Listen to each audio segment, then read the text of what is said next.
தினம் ஒரு திருப்பாடல் வரிசையில் இன்று திருப்பாடல் 19 பார்க்கிறோம். படைப்பில் கடவுளின் மாட்சி. வானங்கள் இறைவனின் மாட்சிமையை வெளிப்படுத்துகின்றன. வான்வெளி அவர்தம் கைகளின் வேலைப்பாட்டை விவரிக்கின்றது. ஒவ்வொரு பகலும் அடுத்த பகலுக்கு அச்செய்தியை அறிவிக்கின்றது. ஒவ்வொரு இரவும் அடுத்த இரவுக்கு அதை பற்றிய அறிவை வழங்குகின்றது. அவற்றுக்கு சொல்லும் இல்லை, பேச்சும் இல்லை. அவற்றின் குரல் செவியில் படுவதும் இல்லை. ஆயினும் அவற்றின் அறிக்கை உலகெங்கும் சென்றடைகின்றது. அவை கூறும் செய்தி உலகின் கடையெல்லை வரை எட்டுகின்றது. இறைவன் அங்கே கதிரவனுக்கு ஒரு கூடாரம் அமைத்துள்ளார். மணவறையிலிருந்து புறப்படும் மணமகளைப் போல் அது வருகின்றது. பந்தயத்தில் ஓடும் வீரனைப் போல் அது தன் பாதையில் ஓடுகின்றது. அது வானத்தின் ஒரு மூலையிலிருந்து புறப்படுகின்றது.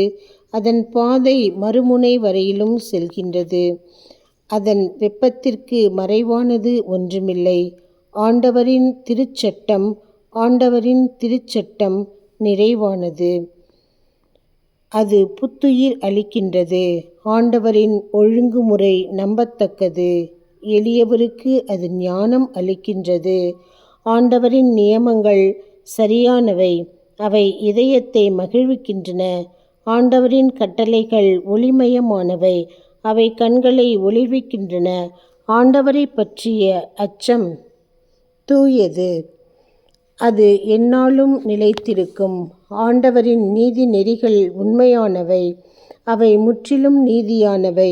அவை பொன்னிலும் பசும் பொன்னிலும் மேலாக விலைமிக்கவை. தேனினும் தேனடையினின்று சிந்தும் தெளிய தேனினும் இனிமையானவை. அவற்றால் அடியேன் எச்சரிக்கப்படுகின்றேன். அவற்றை கடைபிடிப்போருக்கு மிகுந்த பரிசுண்டு. தம் தவறுகளை உணர்ந்து கொள்பவர் யார்தாம்?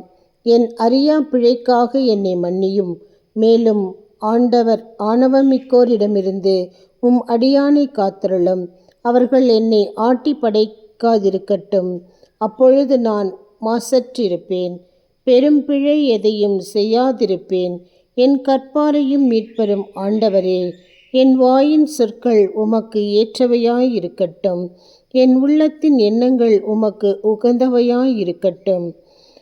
இந்த திருப்பாடலில் ஆண்டவரிடம் கொள்ளும் அச்சம் பற்றியும் கூறப்பட்டிருக்கிறது. படைப்பில் கடவுளின் மாட்சி பற்றி கூறப்பட்டிருக்கிறது.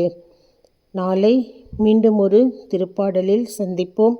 இதில் எனக்கு மிகவும் பிடித்தது ஆண்டவரிடம் கொள்ளும் அச்சம், அவரினுடைய திருச்சட்டம், ஆண்டவரின் நியமங்கள் நம் இதயத்தை மகிழ்விக்கக்கூடியவை, ஒளிமயமானவை ஆண்டவரின் கட்டளைகள். நாளை வேறொரு திருப்பாடலில் சந்திப்போம்.